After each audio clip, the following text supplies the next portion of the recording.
देखो ध्यान से समझिएगा, कहने का मतलब हम लोग का सर्वोच्च न्यायालय हो गया, सर्वोच्च न्यायालय के बाद आता है उच्च न्यायालय। यही दो टॉपिक होता है जिससे एग्जाम में क्वेश्चन पूछा जाता है। ठीक है, जिला स्तर पर कोर्ट के बारे में नहीं पूछा जाता है। तो जिस प्रकार हमारे सर्वोच्च न्यायालय की कार्य प्रणाली थी, जो देश स्तर पर होता है, तो हर राज्य में एक जिला आपका क्या होता है, उच्च न्यायालय की स्थापना की गई है। ये हमारे संविधान में मेंशन किया गया है। ठीक है, तो जो सर्वोच्च न्यायालय जैसे बताए थे, जिसको बोलते हैं हम लोग सुप्रीम कोर्ट, वो संविधान के किस अनुच्छेद के तहत बताया गया था, 124 का एक का तहत बताया गया था। उसी प्रकार हमारे संविधान में मेंशन किया गया है कि हर राज्य में एक उच्च न्यायालय होना चाहिए। ठीक है, तो हर राज्य में एक उच्च न्यायालय होना चाहिए। तो हम लोग जैसे बिलोंग करते हैं, क्या झारखंड से बिलोंग करते हैं, तो झारखंड का जो उच्च न्यायालय कहाँ होगा, रांची में, राजधानी में होती है। तो उसी प्रकार हमारे संविधान में मेंशन किया गया है कि हर राज्य में एक उच्च न्यायालय लगभग होना चाहिए। वो संविधान के किस अनुच्छेद के तहत बताया गया था, 214 के तहत बताया गया था।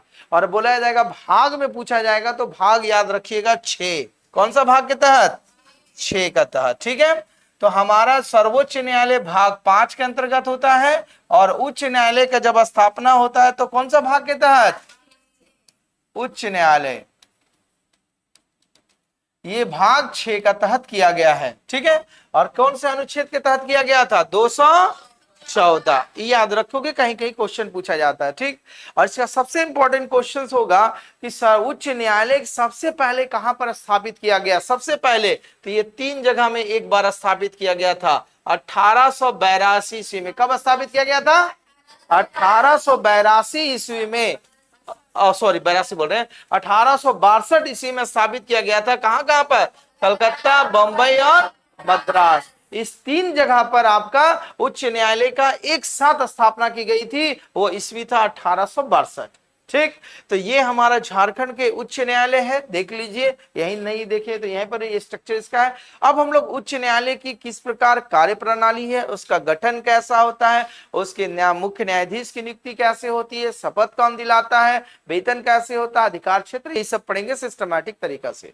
तो देखिए, सबसे पहले वही जो हमने बोला कि हमारे संविधान में मेंशन किया गया है कि हर राज्य में एक उच्च न्यायालय होना चाहिए। वो किस अनुच्छेद के तहत बताया गया, बोलिए, 214 अनुच्छेद के तहत बताया गया है।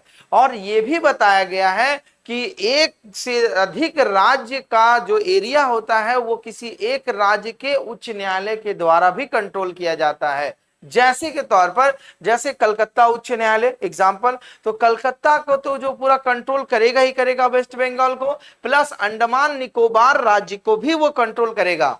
समझ में आए, केंद्र शासित प्रदेश, तो अंडमान निकोबार को ही प्रदेश करेगा। तो ऐसे लगभग 5 राज्य है, 5 उच्च न्यायालय है, जहां पर दूसरे राज्य के उच्च न्यायालय को भी कंट्रोल करता है। ठीक है, लेकिन जैसा कि संविधान में हमारा शुरू में मेंशन किया गया था कि हर राज्य में एक उच्च न्यायालय होना चाहिए, वो अनुच्छेद 214 था।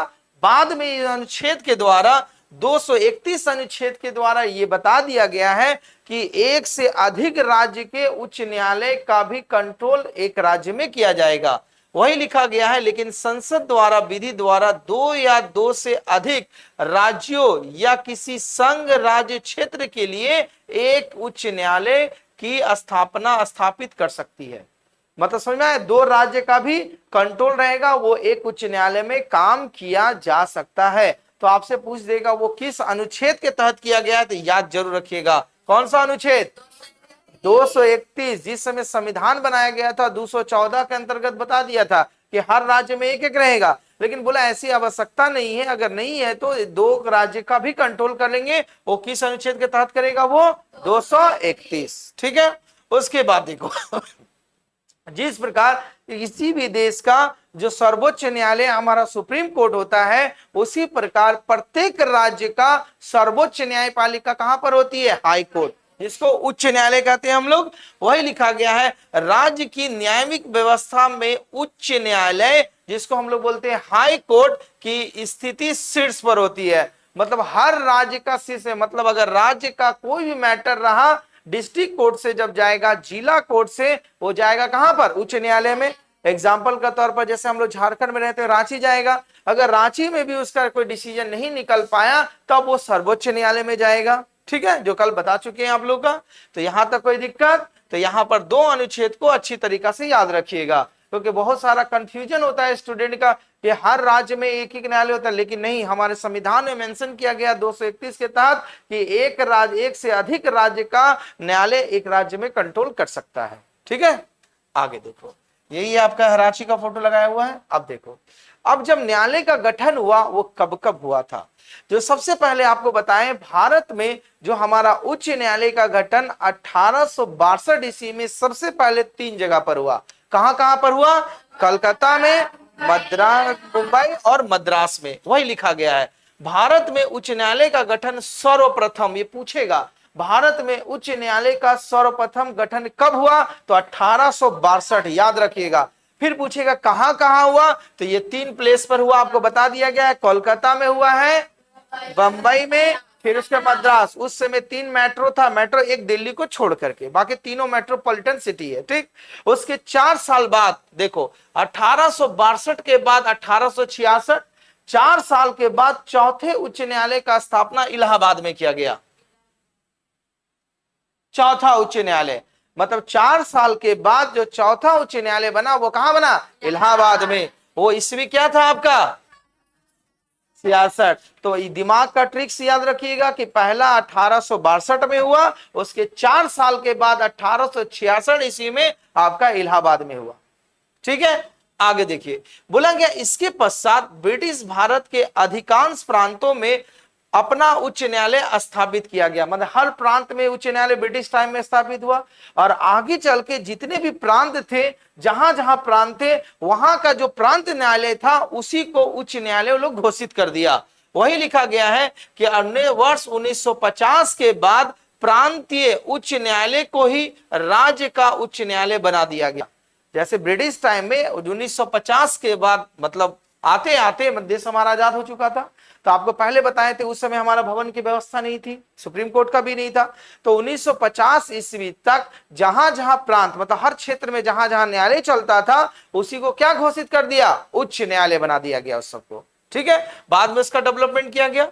तो वही आगे लिखा गया है कि हर राज्य में उच्च न्यायालय, तो किसके था? जितना भी प्रांतीय उच्च न्यायालय था उसको किसमें बदल दिया गया?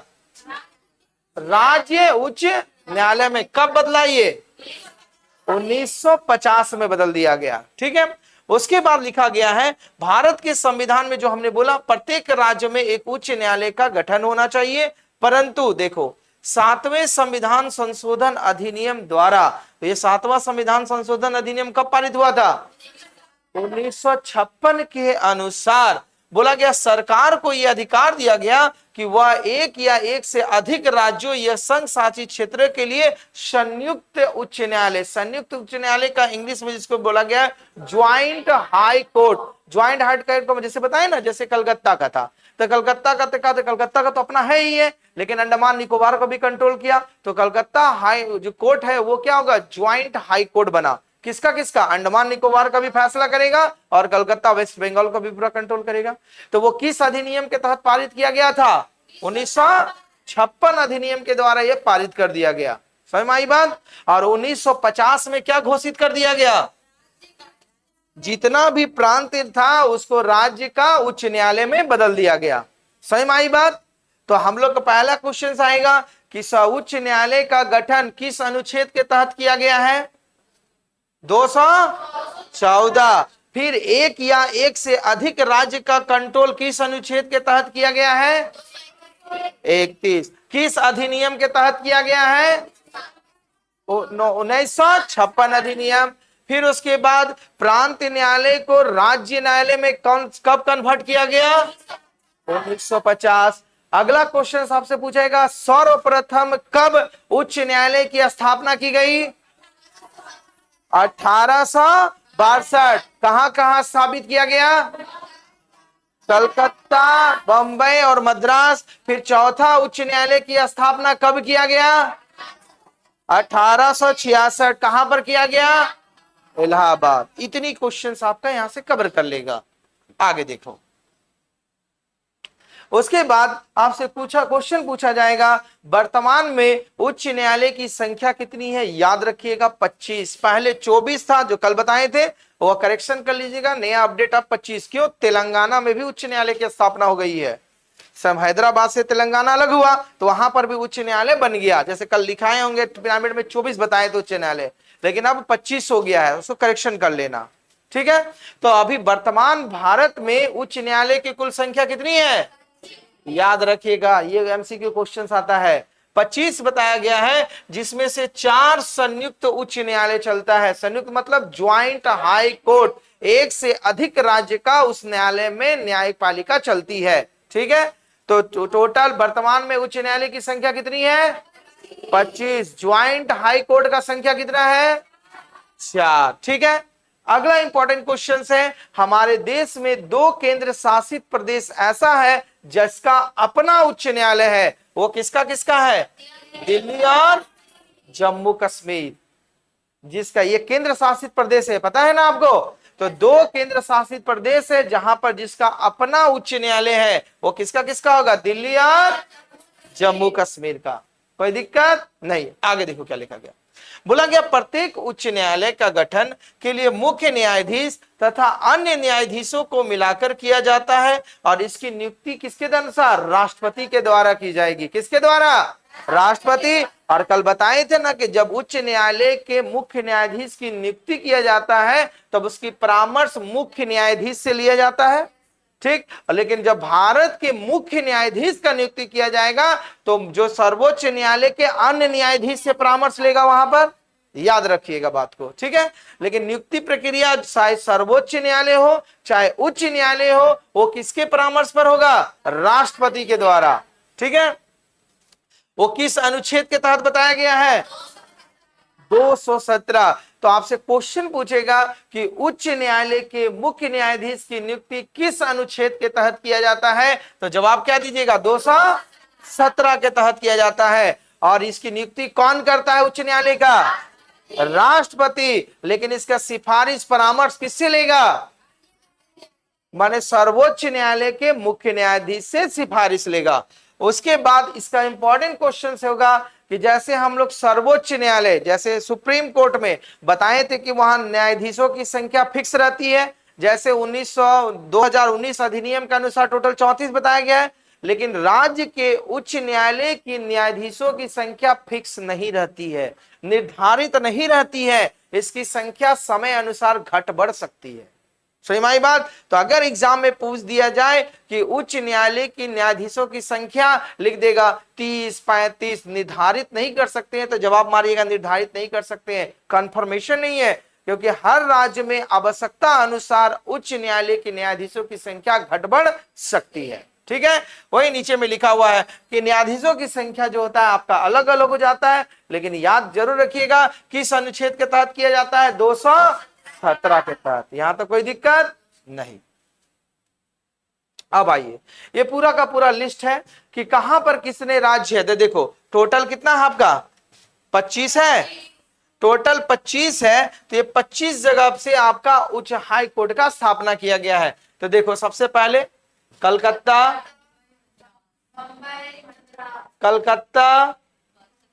बंबई, मद्रास। देखो 1862 में हुआ था तीनों एक समय। अब इसका कंट्रोल क्षेत्र अधिकार कौन कौन सा राज्य का है? देखो पश्चिम बंगाल कलकत्ता करेगा, अंडमान निकोबार द्वीप समूह, मतलब अंडमान निकोबार द्वीप समूह का अपना उच्च न्यायालय नहीं है, उसका जो फैसला होगा वो कहां पर होगा? कलकत्ता उच्च न्यायालय। लॉजिक समझ में आई बात। फिर उसी प्रकार देखो बंबई उच्च न्यायालय 1862 में बना, इसका कंट्रोल कहां है? महाराष्ट्र, गोवा, दमन, नगर हवेली, इतने राज्यों का क्षेत्र अधिकार है किसके पास है? बंबई उच्च न्यायालय के पास। ठीक, और मद्रास का तमिलनाडु और पुडुचेरी। बाकी देखिए लगभग हर राज्य की राजधानी में है। तो आपको लेटेस्ट वाला जरूर याद रखिएगा। और पहला वाला जैसे बोला जाएगा कि भारत में सर्वप्रथम उच्च न्यायालय की स्थापना कब हुई, तो क्या बोलेंगे? 1862। और अंतिम बार कब हुई? तो देखिए 1 जनवरी 2019 को। कहां पर? आंध्र प्रदेश और एक तेलंगाना में। तो तो आंध्र प्रदेश का अगर बोला जाएगा उच्च न्यायालय कहां पर है? अमरावती में। आंध्र प्रदेश की राजधानी कहां है? अमरावती। और तेलंगाना का हैदराबाद। तो हर राज्य की लगभग राजधानी में होता है। तो पहला वाला याद रखिएगा और अंतिम वाला, ठीक है। तो अंतिम वाला दोनों नहीं भूलिएगा। इसीलिए पहले क्या था, आंध्र प्रदेश से तेलंगाना अलग हुआ, तो जब तक अलग नहीं हुआ तब तक 24 था। तो जैसे आंध्र प्रदेश से तेलंगाना अलग हुआ तो वहां पर भी अपना उच्च न्यायालय हुआ, इसीलिए 25 हो गया बढ़ के। कॉन्सेप्ट समझ में आया? तो यहां तक कोई दिक्कत? ये पूरा चार्ट है, आपके बुक में भी मिल जाएगा। चलिए अब आइए, अब हम लोग उच्च न्यायालय का गठन सिस्टमैटिक तरीका से अब आ रहे हैं। तो उच्च न्यायालय का गठन जो हुआ, बोला गया अनुच्छेद 216 के तहत बताया गया कि प्रत्येक उच्च न्यायालय में मुख्य न्यायाधीश और अतः अन्य न्यायाधीश मिलाकर बनेंगे। तो अब जब हमारा उच्च न्यायालय का गठन अनुच्छेद 214 के तहत बता दिया गया, तो हमारा न्यायाधीश भी होना चाहिए, उसकी सहायता के लिए अन्य न्यायाधीश भी होना चाहिए। तो संविधान के किस अनुच्छेद में वर्णित किया गया है? 216 में बताया गया कि उच्च न्यायालय में न्यायाधीश और अन्य न्यायाधीश भी होना चाहिए। वो हमारे संविधान के अनुच्छेद 216 में बता दिया गया। उसके बाद बनाया गया जिन्हें राष्ट्रपति समय समय पर नियुक्त करना आवश्यक समझे, तो राष्ट्रपति ही नियुक्त करते हैं और सलाह सर्वोच्च न्यायालय के मुख्य न्यायाधीश से लेते हैं। सपोज करो जैसे झारखंड के रांची के उच्च न्यायालय के अगर न्यायाधीश जब रिटायर कर जाएंगे तो वहां पर तो नया चाहिए आपको न्यायाधीश, तो उसकी नियुक्ति कौन करेंगे? राष्ट्रपति करेंगे। तो इसीलिए समय समय पर वहां पर उच्च न्यायालय के मुख्य न्यायाधीश की नियुक्ति की जाती है। किसके द्वारा की जाती है? राष्ट्रपति के द्वारा। ठीक। अगला बोला गया है अनुच्छेद 224 के में यह प्रावधान भी किया गया है कि आवश्यकता पड़ने पर अतिरिक्त न्यायाधीशों तथा कार्यवाहक न्यायाधीशों की नियुक्ति की जा सकती है। सपोज दैट अगर ऐसा अनुभव हो कि वहां पर मुख्य न्यायाधीश या अन्य न्यायाधीश की संख्या बढ़ानी पड़े, तो राष्ट्रपति बढ़ा सकते हैं। ठीक है, वो किस अनुच्छेद के तहत बढ़ा सकते हैं? 224 के तहत न्यायाधीशों की संख्या घट बढ़ सकती है। और न्यायाधीशों की नियुक्ति की प्रक्रिया किस अनुच्छेद के तहत होगा? 216 के तहत न्यायाधीश की नियुक्ति होगा। और अगर न्यायाधीश की संख्या घटाना बढ़ाना है तो किस अनुच्छेद के तहत? 224 के तहत। कोई दिक्कत नहीं। आगे अब देखो, अब न्यायाधीश हुआ तो उसका भी नियुक्ति की प्रक्रिया होगी। तो नियुक्ति जो होगा, न्यायाधीश का जो नियुक्ति किया जाएगा वो किस अनुच्छेद के तहत किया जाएगा? 217 अनुच्छेद 217 के तहत न्यायाधीशों की नियुक्ति का प्रावधान हमारे संविधान में बताया गया है।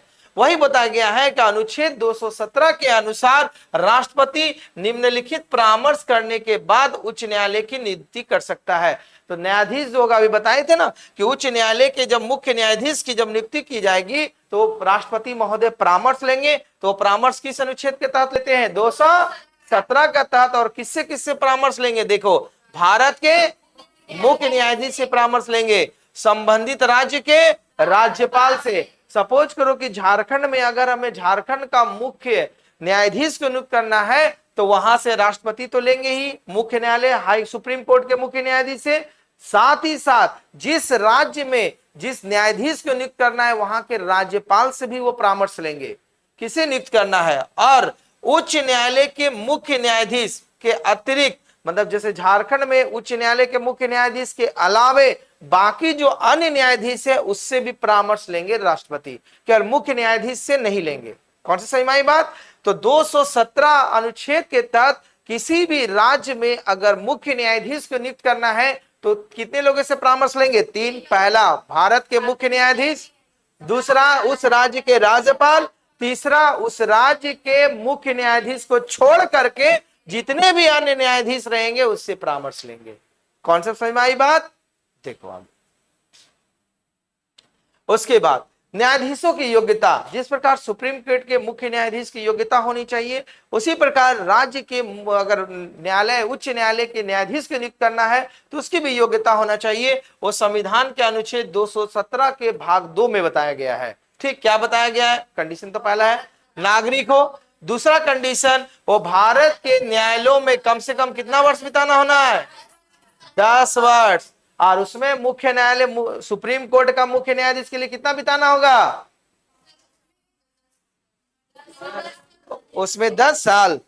5 वर्ष आना चाहिए या 10 वर्ष तक अधिवक्ता एडवोकेट के पोस्ट पर होना चाहिए। ठीक है, तो डिफरेंस समझ लीजिएगा। तो यहां पर न्याय कार्यों में कितना समय का अनुभव होना चाहिए? 10 साल। और या तो उच्च न्यायालय तथा अन्य न्यायालयों में कितना साल होना चाहिए? 10 साल यहां बिताना पड़ेगा, तभी वो उस राज्य का मुख्य न्यायाधीश के लिए नियुक्ति में भाग ले सकते हैं। ठीक है, आगे देखो। आगे सबसे इंपॉर्टेंट क्वेश्चन देखो, सुप्रीम कोर्ट का जो मुख्य न्यायाधीश है उसकी शपथ जो दिलाते हैं राष्ट्रपति दिलाते हैं, लेकिन किसी भी राज्य के मुख्य न्यायाधीश का अगर शपथ दिलाएंगे तो उस राज्य के राज्यपाल दिलाएंगे। याद रखिएगा बात को। क्या सपोज करो झारखंड के मुख्य न्यायाधीश की नियुक्ति होगा तो उसका शपथ उस झारखंड के राज्यपाल दिलाएंगे, राष्ट्रपति नहीं दिलाएंगे। लॉजिक समझ में आया? लेकिन अगर सुप्रीम कोर्ट के मुख्य न्यायाधीश को नियुक्ति कराना है तो उसकी शपथ कौन दिलाएंगे?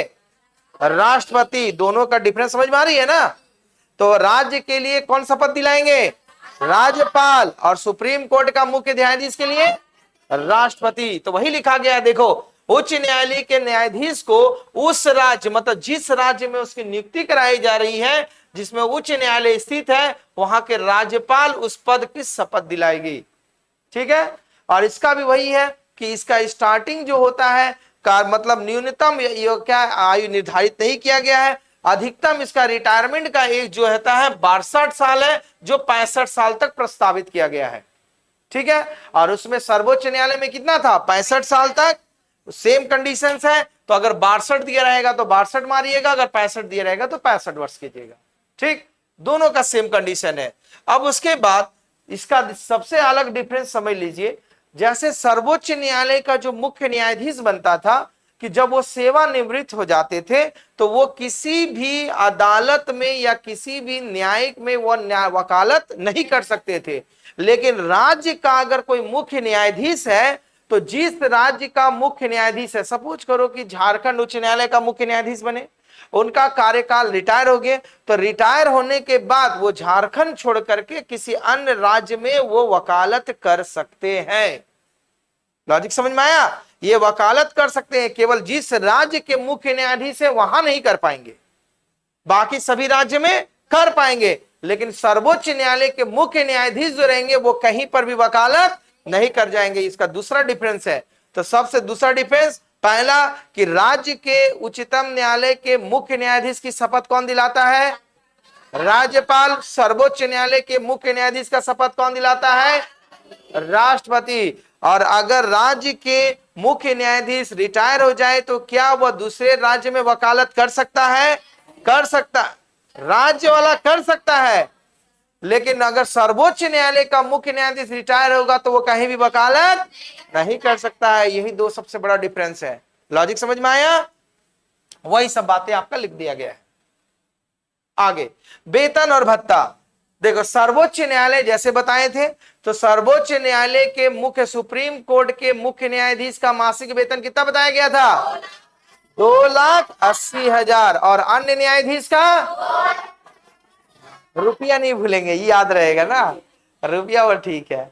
उसके बाद सेम उसी प्रकार है, तो हमारे राज्य के जो मुख्य न्यायाधीश होंगे उसका भी मासिक वेतन होगा, तो उसका मासिक वेतन 2.5 लाख रुपया। कितना है? 2,50,000, 2.5 लाख रुपया। और अन्य न्यायाधीश का वेतन कितना है? 2,25,000। मतलब यहाँ मुख्य न्यायाधीश और अन्य न्यायाधीश के बीच वेतन का अंतर 25,000 का, और सर्वोच्च न्यायालय के मुख्य न्यायाधीश और अन्य न्यायाधीश के वेतन का अंतर 30,000 का। लॉजिक समझ में आया? और इसका वेतन का जो निर्णय होता है वो सांसद द्वारा लिया जाता है, तो उनका वेतन घटेगा कि बढ़ेगा। ठीक है, यहां तो कोई दिक्कत नहीं। बस इतना ही आपका था। सर्वोच्च न्यायालय आपका हो गया, उच्च न्यायालय आपका हो गया, मतलब न्यायपालिका का जो महत्वपूर्ण टॉपिक था। समझ में आया? बस यहीं तक, कार्रवाई समाप्त। धन्यवाद। हाँ, और ज्यादा बैठा दिए जीरो, इकाई, दहाई, सैकड़ा, हजार, 10 या लाख, 10 लाख और 25 लाख, गलती मिस्टेक हो गया, 2 लाख। ठीक है।